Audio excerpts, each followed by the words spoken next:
चलो अब आप बोलिए, अब मीटिंग रिकॉर्ड है जी।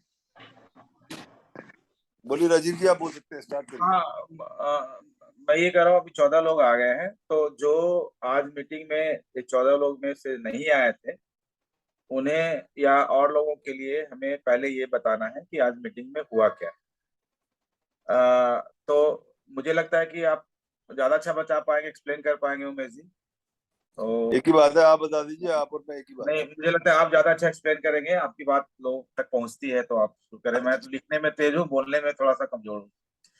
चलिए हम कोशिश करते हैं सर। हाँ। सर बात ऐसी है, आज वहाँ पे हम लोगों की मीटिंग हुई थी दिक्षांग गोयल जी के साथ। पहले हम लोगों ने अपने ग्रुप बायर्स की कोई 25 एक बायर्स थे हम लोग, उनकी मीटिंग की थी। राजीव जी आपके लिस्ट से कितने बायर्स थे आज? हमारे लिस्ट में 25 लोग हैं, और हाँ, बाकी बाद में जो आए उन्होंने सिग्नेचर हम लोग नहीं करा पाए, लेकिन 25 लोग हम। 25+ बायर्स थे हम लोगों ने हाँ। वहाँ पे मीटिंग करी है। उस बायर्स में कुछ तो नए नए मेंबर्स हैं जो हमारी सोसाइटी में नए फ्लैट ओनर्स हैं, कुछ पुराने फ्लैट ओनर्स थे।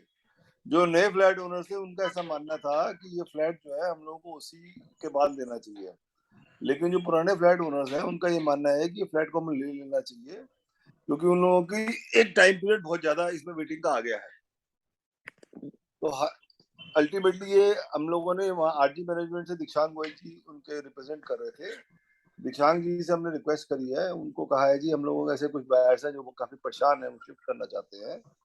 तो दीक्षांत जी ने हमें बताया है कि आप आज अगर शिफ्ट करने को कहेंगे तो भी साइट तैयार करने में 45 से 60 दिन लगेंगे। एक चीज तो ये है।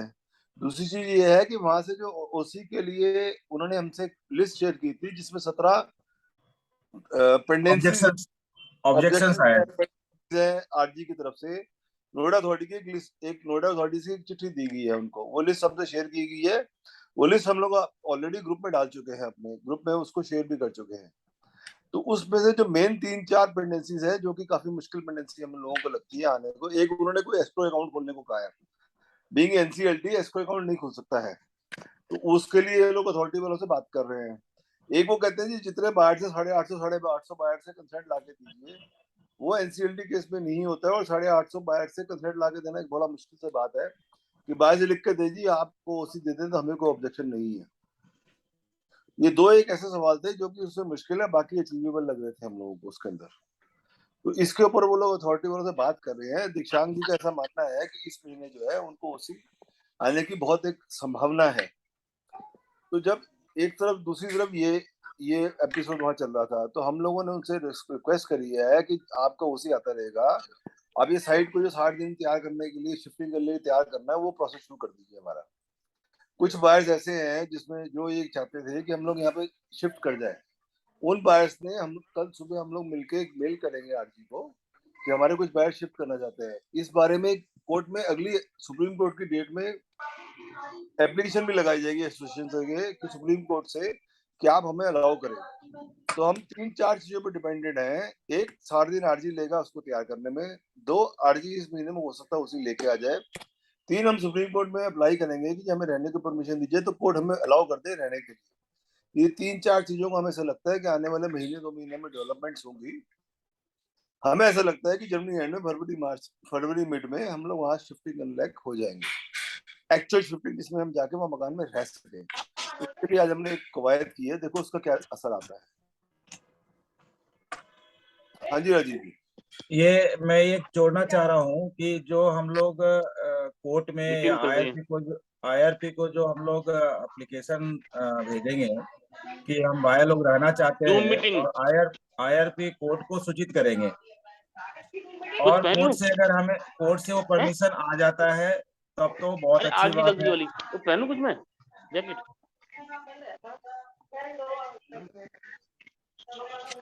और अगर ऐसा कुछ होता है कि अभी जो जितने 17 ऑब्जेक्शंस अभी जो आए हैं, अगर उसका पूरी तरह से अगर उसको सबमिट किया जाता है और वो एक्सेप्ट हो जाता है तो ऐसे ही आ जाएगा उसी। तो ऐसे ही अगर 17 पॉइंट अगर और उसके ऊपर कोई फर्दर नहीं है तब तो उसी ऐसे ही आ जाएगी। आप मान के चलिए कि जो 17 ऑब्जेक्शन है वो बिल्कुल ही मतलब एक तरह से फॉर्मेलिटीज की तरह है। और वो एक्सेप्ट हो जाता है तो 30 महीने के मतलब जनवरी महीने में ओसी आ जाती है। अगर नहीं आती है तो हम लोग का सेकंड ये है कि हम लोग आईआरपी को अप्रोच करें और आईआरपी कोर्ट को अप्रोच करें कि हमें रहने की अनुमति दी जाए, और अगर कोर्ट दे देती है तो हम वो बंदोबस्त के साथ हम लोग वहां जाएं। तब तक आरजी मैनेजमेंट चाहती है कि हमें 45 दिन टाइम दिया जाए ताकि हम वो सहूलियत दे सकें लोगों को, जो कॉमन चीज है जैसे आईजीएल है या फिर जो आपका एनपीसीएल वगैरह है, वो पूरी तरह से वहां पर जैसे जैसे लोग आए उनको उनके घर में वो शिफ्ट कर दिया जाए, वो मतलब वो कनेक्शन दे दिया जाए। तो ये हमारी आज बात हुई थी।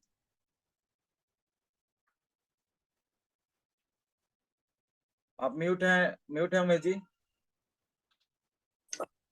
हाँ जी सर, हाँ, कोई हमारे साथी के कोई क्वेश्चन हो, कोई सवाल हो, किसी को कुछ चीज जाननी हो तो बताएं। अभी कोई एक रिकॉर्ड में 120 लोग हैं जिन्होंने जिन्होंने और क्या पोजीशन के नुकसान है? लिए अप्लाई कर रखा है। 120 लोग हैं सर। इस अप्रोच जो आप लेना आपने सजेस्ट की दिशान जी को, इसके क्या फायदे हैं और क्या नुकसान है? सर इसका फायदा तो ये है कि हमें अपना मकान मिल जाएगा। नुकसान ये है कि रजिस्ट्री नहीं होगी, मकान बिक नहीं सकता, जो आदमी बेचना चाहे वो बेच नहीं सकता। ओसी आने के जो नफा नुकसान है वही नफा नुकसान इसके ऊपर सब लागू है। सिर्फ इतना ही फायदा है कि जो आदमी यहाँ पे बाहर रह रहा है वो घर में रह सकता है, दैट्स इट। आप अपने घर के मार्केट में जाएंगे, पोजीशन ले बहुत लेंगे। सारी सोसाइटी ऐसी हैं जिसमें उसी नहीं है, वे पर सेल परचेज हो रहा है। वो अभी मेरे को लगता नहीं हमारे यहाँ अलाउ होगा, बाकी लोग कैसे करते हैं मुझे मालूम नहीं है। सेल परचेज होने की मुझे उम्मीद नहीं है। आपको सेल परचेज मैं नहीं होगा। एक बार जानना चाह रहा हूँ, जो क्वेश्चन पूछ रहे हैं उनका नाम एक बार जानना चाह रहा हूँ। मैं राहुल जैन बोल रहा हूँ। राहुल जी, आप ऐसा क्वेश्चन पूछ रहे हैं कि बच्चा पूछता है पापा वो एग्जाम लिखने से क्या फायदा है, प्रमोशन तो मिल ही जाता। कभी कभी कोविड केस में हो गया था कि बिना एग्जाम दिए प्रमोट कर दिया गया था, लेकिन हर बार ऐसा नहीं होता है।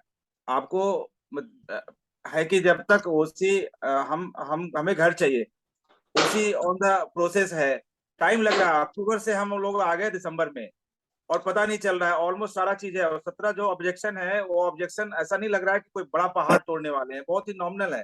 तो हम लोग चाह रहे हैं कि वो जितनी वो तैयारियां करें, तब साथ साथ हम लोग अपनी भी तैयारियां करके वहां पे बहुत लोगों के हाउस ओनर है वो पूछना चाहते हैं, रेंट वाले भाई साहब लोग हैं कि कहते हैं कि भाई कब खाली करोगे ताकि हम अपना आगे का प्रोसीजर चालू करें। उन लोग को भी बताना होता है कि हम फरवरी में या मार्च में अप्रैल में खाली करेंगे। दूसरा दूसरा दूसरा है कि नुकसान क्या है। तो नुकसान तो तब पता चलेगा जब हम लोग उसमें वहां पे जाएंगे। क्या नुकसान हो सकता है, ना भी हो कोई नुकसान। जैसे लोग सोसाइटी में, हम जिस सोसाइटी में रह रहे हैं उसी नहीं रह रहे हैं। अभी तक तो 2 साल से कोई नुकसान दिख नहीं रहा, हम मेंटेनेंस पे कर रह रहे। रहने के लिए सुविधा है सब। सुविधा है, हम बहुत तरह से टेंशन फ्री हैं। ईएमआई के मतलब बिजली जा रहा है, पानी की रेट हम बचा सुविधा रहे हैं। है। बच्चे का एडमिशन कहाँ कराएं, अभी लगता है कि अब मार्च में आने वाले हैं बच्चे का नहीं नहीं एडमिशन। राजीव, राजीव इनका इनका पूछने का सवाल ये है कि आरजी में सुविधा है, मेरे ख्याल से ये पूछ रहा हूँ। जी, आरजी में सुविधा है रहने की, ये पूछना चाहते हैं। सुविधा के लिए तो 45 से 60 दिन वो मांगा जा रहा है ना, वो मांग रहे हैं 45 से 60 दिन देंगे तो हम सुविधा बना देंगे। बिजली का कनेक्शन मिल जाएगा। बिजली का कनेक्शन 2 तरीका है इसमें। एक तो बिजली है सोसाइटियों में, एनपीएसएल के कनेक्शन आ रखा है, बट वो सोसाइटियों में टावरों में कनेक्ट होना है। और अगर वो ऐसा होता है कि जब कनेक्शन नहीं मिलता है तो बिल्डर के पास तो कनेक्शन है, वो उसे आपको सप्लाई करेगा। राजीव जी, विपुल राजीव जी, विपुल बोल रहा हूँ। जी विपुल जी बोलिए। हाँ, आप बोल रहे हैं कि आरजी बोल रहा है 45 से 60 दिन का टाइम उसे चाहिए जो कि रहने लायक बना देगा। जी, इस स्टेटमेंट का क्या मतलब निकलता है? इसका मतलब ये है कि अगले 45 से 60 दिन तक भी ओसी आने की का कोई चांस नहीं है, राइट? ये आपका ये सोचना है, आपके सोचने का है। 45 से 50 दिन नहीं, ओसी का मतलब ये है कि जो ऑब्जेक्शन आया हुआ है 17 ऑब्जेक्शन, उसकी हम बात करते हैं। तो कोई ऐसा कोई रीजन नहीं है कि वो ओसी नहीं आएगा। अगर नहीं आता है तो हम परमिशन ले रहे हैं कोर्ट से कि हमें रहने दिया जाए। इसमें राजीव परमिशन देने से पहले पूछा जाएगा IRP से कि भाई रहने की स्थिति है या नहीं है। तो 45 से 60 दिन का टाइम वही लिया जा रहा है कि हम सारे कनेक्शन, सारे चीज व्यवस्था हम करके दे दें। अच्छा, और जो ये 17 पॉइंट जो बोल रहे हैं, जो भी ऑब्जेक्शंस है, उस पे उन्होंने क्या दिया स्टेटस कि क्या करना है, उसका कुछ बताया उन्होंने? तीन ऐसे पॉइंट है जो आपका रिलेवेंट है, जिसका मतलब बताना है। बाकी जो क्लर्कियल मिस्टेक्स बता रहे हैं, जैसे कोई फाइल अटैच है उनके यहाँ खुल नहीं रही है। तीन जो अभी नारंग जी ने बताया कि एक एस्क्रो अकाउंट होना चाहिए, जनरल केसेस में एस्क्रो अकाउंट होता है, जो आरजी के केसेस में पॉसिबल नहीं है, मतलब वो जरूरत नहीं है। दूसरा पॉइंट नारंग जी, दूसरा पॉइंट और तीसरा पॉइंट जरा एक्सप्लेन कर दीजिए फिर से। सर दूसरा पॉइंट उसमें ये था कि 850 बायर्स हैं 4 टावर के, उनसे कंसेंट लेके आओ। वो अथॉरिटी वाले जाते हैं हर बायर से जाके कंसेंट लीजिए, जो प्रैक्टिकल पॉसिबल नहीं है। आप हर बायर से जाके कौन जाके कंसेंट लेके आएगा। और एक थर्ड पॉइंट है, कोई टाइम एक्सटेंशन मांग रहे हैं, जबकि कोविड के अंदर सारे गवर्नमेंट डिपार्टमेंट ने 2-2 साल का टाइम एक्सटेंशन दिया है। एक आम सी बात है। वो कोर्ट में जाके उनको एक एप्लीकेशन लगानी पड़ेगी कि टाइम एक्सटेंशन के लिए जो हमारी परमिशन है वो दे दी जाए। इनके हिसाब से कोई 2020 में जून जुलाई में कहीं जाके वो बजट का होना चाहिए था। वो 2 साल कोविड की वजह से एक्सटेंशन मिला हुआ है, तो इन्होंने 2021 में तो 22 में अप्लाई किया, सॉरी 2 साल का जो गैप आया है उसका वो टाइम एक्सटेंशन है वो मांग रहे हैं, जो नॉर्मल एक कोविड में तो सबको मिलना चाहिए, हर पूरे संसार भर में लोगों को मिला है। तो 3 चीजें हैं जिसके ऊपर वो काम चल रहा है। एक अखबार में ऐड देनी है, लास्ट पॉइंट एक और था, एक अखबार में ऐड देनी थी। वो ऐड देने शायद अगले वीकेंड में ऐड आ जाएगी, एक 2-4-5-10 दिन में ऐड आ जाएगी, वो ऐड देनी रहेगी थी। तो बहुत बड़े पॉइंट नहीं है, 2 पॉइंट 3 पॉइंट ऐसे हैं जो कि थोड़ी टिकलिस्ट से पॉइंट है, जिसमें हो सकता है थोड़ा दिन लग जाए। और वो साइट तैयार करने का एक और उनके कहने का मकसद था। आज की तारीख में वहाँ एक ही गेट है, एम टावर के पास से जो गेट है, वहीं से कंस्ट्रक्शन का माल आता है, वहीं से सब लोग कल को रहेंगे तो वहीं से घुसेंगे। ये लोग एक एफ टावर के पास का गेट चालू करना चाहते हैं और उसको कंस्ट्रक्शन मटेरियल के लिए यूज करेंगे। इधर वाले गेट को सिर्फ ये रेजिडेंट्स के लिए कर देंगे जो एम टावर के पास है। उसके लिए भी साइड में जो सामान अंदर जाना है एक बार अंदर डाल देंगे। इस साइड से जो भी जाना है, A B C tower M tower का सामान है, एक वो तैयार करना है। एक जो बिजली की और जो पानी क्या नाम है, गैस की जो पाइप है वो गेट तक है, बिजली का कनेक्शन गेट तक है, आईजीएल गैस भी गेट तक है, उसको आगे हर टावर में ले जाके चेक कराना है। अभी एक दूसरा काम वो कराना है, तो इसके लिए उनको कुछ टाइम चाहिए आपको शिफ्ट कराने के लिए, वो टाइम मांग रहे हैं।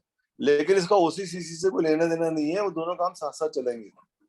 ओसी अपनी जगह काम चलता रहेगा, ये काम अपनी जगह चलता रहेगा। हम ये मान के चल रहे हैं 99.9% 2 महीने में ओसी आ जाएगा। हम अपना प्लान भी लेके चल रहे हैं, अगर ओसी नहीं आएगा तब भी हम चले जाएंगे।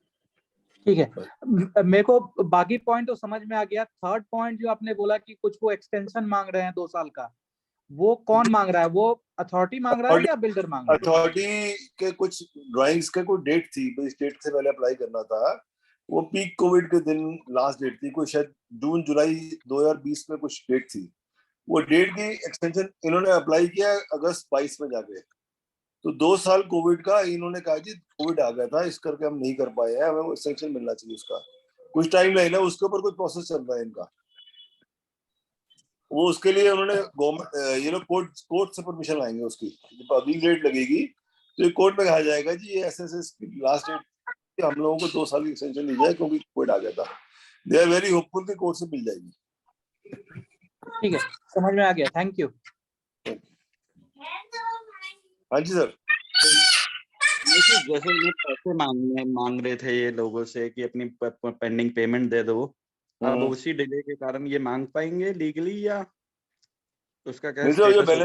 बैलेंस पैसे तो मांग ही रहे हैं, वो बैलेंस पैसे तो जिन लोगों ने देना है वो देना है उसको। लास्ट ईयर की पेमेंट भी बहुत लोगों ने फिट आउट के लिए क्लियर की।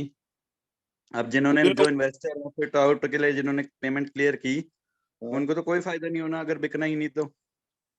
नहीं सर, किराए पे दे देंगे। मेरी बात सुनो, मेरा फ्लैट है, मैं किराए पे दे दूंगा, कुछ तो आएगा घर पे। ताला बंद से तो बेहतर है किराए पे दे देंगे। नहीं बिकेगा पड़ा रहेगा, कुछ तो आएगा घर पे। आज तो जीरो है। आप एक जिन लोगों ने रेंट पे देना है उनके लिए तो इससे बढ़िया कोई ऑप्शन ही नहीं है। रेंट पे देकर अपना घर बैठ जाओ। रेंट देने वाले के लिए इससे बढ़िया कोई ऑप्शन नहीं है। फुल एंड फाइनल करो, मकान रेंट पे दे दो। ना बेचो। इन्वेस्टर के लिए सबसे अच्छा सोसाइटियां ऑप्शन क्या है अभी आपके हिसाब से, क्या करना चाहिए? किसके लिए पूछ रहे? इन्वेस्टर है कोई तो उसको अभी क्या तो करना इसके चाहिए? लिए सर रेंट पे दे दो ना, रेंट पे तो बहुत दुनिया में लेती है, रेंट पे दे दो, रेंट 15-20 हजार पर रेंट आ जाएगा अकॉर्डिंग टू साइज। अच्छा, उसमें क्या फर्क पड़ता है आपको? तो कुछ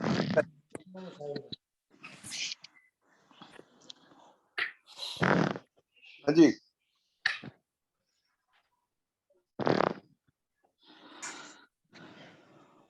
किसी की यार म्यूट आवाज आ रही है, आप अपना म्यूट चेक कर लीजिए, या तो कोई क्वेश्चन पूछ लीजिए या म्यूट बंद कर दीजिए।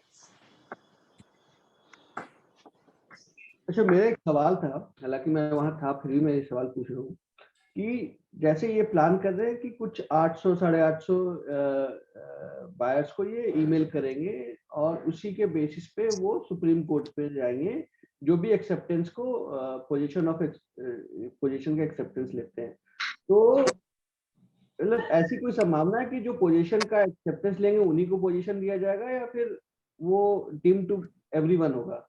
सर ऐसा है, उसने दिशांग ने एक बात बड़ी अच्छे से समझाई थी। हाँ, ये जो हमारी एसोसिएशन जाएगी कोर्ट पे कहने के लिए कि जी हमें फ्लैट दे दो, हाँ, लेकिन ये जो भी रूल होगा ये सबके लिए एप्लीकेबल है।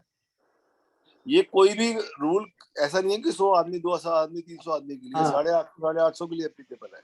मैं वही तो पूछ रहा परमिशन आएगी तो सबको अलाउ किया जाएगा, सबको कहा जाएगा कि आप आकर रह जाइए, जिसका मन हो रहे, जिसका मन हो ना रहे।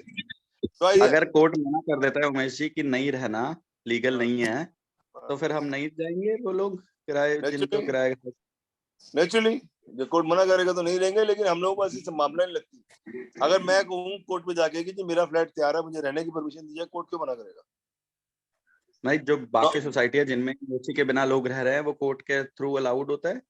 सर अमरपाली कोर्ट में सबसे बड़ा केस आजकल अमरपाली का चल रहा है। अमरपाली में कुछ फ्लैट हैंडओवर किए गए हैं, बिना उसी के हैंडओवर किए गए हैं, सुप्रीम कोर्ट की देखरेख में हैंडओवर किए गए हैं। तो इसलिए हमें उम्मीद है कि हमें भी परमिशन मिल जाएगी। मैं कुछ ऐड करूं सर? जी बताएं।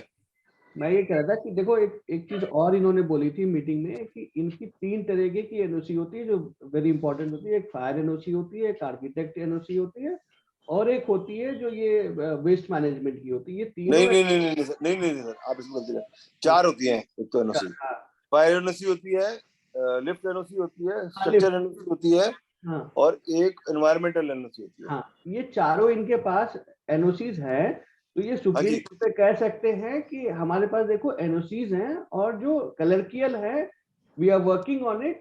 सो जब तक हम कलर्कियल्स मिटाते हैं या कंप्लाई करते हैं, तब तक एनओसीज के बेस पे हमें पोजीशन की अनुमति दी जाए। शायद यही वो भी कह रहे थे। नहीं, इसमें आपको एक गलती होगा, यही बात, लेकिन कोर्ट में हमारी एसोसिएशन जाके कहेगी कि हमें रहने की परमिशन दी जाए, बिल्डर उसी लाता रहेगा। हाँ, वही बिल्डर नहीं जाएगा, हम जाएंगे कि बिल्डर के पास जो अभी सर बता रहे हैं, ग्राउंड तो वही बनेगा, ग्राउंड तो वही रहेगा। हाँ, ग्राउंड वही रहेगा, और ग्राउंड ऐसा रहेगा जिसमें कोर्ट ना नहीं कह सकता कि कोर्ट ने ही अलाउ किया है कि आप बायर को रहने के लिए व्यवस्था कीजिए, और व्यवस्था हो गई है, तो कोर्ट इसको नहीं कह सकता कि आप मत रहने दीजिए। वो तो वही कहेगा कि व्यवस्था हो गई तो अब रहने दीजिए। सर आज हमें एक नई बात और पता लगी है, ये हम लोगों को पहले समझ नहीं थी इस बात की। आज हम लोगों के नॉलेज में एक नई बात आई है कि हम लोगों को रेरा डीम्ड ओसी नहीं मिल सकता। मैं पहले ये सोचता था कि हम लोगों को रेरा डीम्ड ओसी लाई जाएगी, लेकिन हम क्योंकि एनसीएलटी में है तो एनसीएलटी कोर्ट रेरा कोर्ट से ऊपर है, इसलिए हम लोगों को डीम्ड ओसी नहीं मिल रहा। हम कोर्ट में जाके यही कहेंगे कि डीम्ड ओसी के हिसाब से पूरी रिक्वायरमेंट्स है, हम रेरा नहीं जा सकते क्योंकि हमारे एनसीएलटी से हमारा ऑलरेडी केस है, इसलिए हमें अलाउ किया जाए। हम रेरा डीम्ड ओसी की तरह से अपना ओसी मांगेंगे, सेम फॉर्मेलिटीज करके, सिर्फ हम रेरा नहीं जा सकते, हम सुप्रीम कोर्ट जाएंगे क्योंकि सुप्रीम कोर्ट एनसीएलटी कोर्ट से ऊपर है। हमारी ये टेक्निकल लीगल प्रॉब्लम है। हेलो, तो जब ये एक बारी सारे टावर्स के ओसी अप्लाई हो जाएंगे तो हमारा ये प्रोजेक्ट एनसीएलटी से बाहर आ जाएगा, आईआरपी का काम खत्म। आईआरपी साहब जब नो टावर के ओसी अप्लाई कर देंगे तो आईआरपी साहब छोड़ के जा सकते हैं। अब क्या होगा मुझे ये नहीं पता, टेक्निकली जा सकते हैं। यस, और टेक्निकली आईआरपी जाने का मतलब ये हुआ कि एनसीएलटी से केस बाहर आ गया, उसका मतलब ये है एनसीएलटी वाला बाहर आ जाएगा। नेचुरली जब आईआरपी साहब चले जाएंगे तो एनसीएलटी केस बाहर ही आ गया। तो फिर तब हम डीम्ड ओसी अप्लाई कर पाएंगे रेरा में अगर नहीं, तब तक तो सर ओसी आ जाएगा। तब तक तो बहुत अभी ARP साहब इतने दिन नहीं चाह रहे, अभी इतनी जल्दी नहीं हो रहा। अभी जो जी और एच टावर है वो कहने की बातें हैं, किशांग ने 3 महीने की बातें कही थी, वो 6 महीने दूर है अभी। और जब तक जी और एच का ओसी अप्लाई नहीं होगा ARP साहब कहीं नहीं जा रहे। और एक बात और है जो मैं समझता हूँ, मैं आई मे बी रॉन्ग, मेरे को इसमें टेक्निकली नॉलेज नहीं है। IRP साहब ओसी अप्लाई करने के बाद फाइनेंशियल एंड ऑपरेशनल क्रेडिटर उसको भी कहीं ना कहीं उनको वो भी सॉल्व करना है, वो भी पार्ट ऑफ द प्रोसेस है। पहले ओसी अप्लाई होगा, फिर फाइनेंशियल क्रेडिटर निपटेंगे, फिर ऑपरेशनल क्रेडिटर निपटेंगे, उसके बाद IRP साहब जाएंगे। मुझे बहुत नॉलेज नहीं है, मैं इसलिए मतलब इस चीज को समझ के बताऊंगा, मुझे ये पॉइंट नहीं पता। इनके पास प्रोजेक्ट में तो पैसा है नहीं हमारे अनुसार, तो क्रेडिटर्स जितने भी हैं उनको कहाँ से ही IRP दे पाएंगे ना। पता नहीं सर, वो उनकी समस्या है, हम तो अपने फ्लैट तक की टिकट तो बेहतर है, वो अब देखेंगे क्या करना क्या नहीं करना। फाइनेंशियल क्रेडिटर, ऑपरेशनल क्रेडिटर, जिसमें नोएडा अथॉरिटी भी क्रेडिटर है। और कोई जो ये ऑब्जेक्शन आया है इसमें कोई कंस्ट्रक्शन रिलेटेड भी ऑब्जेक्शन है कि ये पोडियम होना चाहिए? रिलेटेड कोई ऑपरेशन। आप एक बात समझिए, मैंने अपने ग्रुप में मैसेज डाला हुआ है, मैं आज दोबारा मैसेज डाल दूंगा जो लेटर आई है वहां से। आप अभी मैं ये मीटिंग के बाद दोबारा डाल दूंगा। 17 पॉइंट ग्रुप में डाले हैं, जो नोएडा अथॉरिटी से लेटर आई है उसकी हमारे पे कॉपी है, हमने वो पूरे पॉइंट डाले हैं ग्रुप में, मैं दोबारा भेज दूंगा।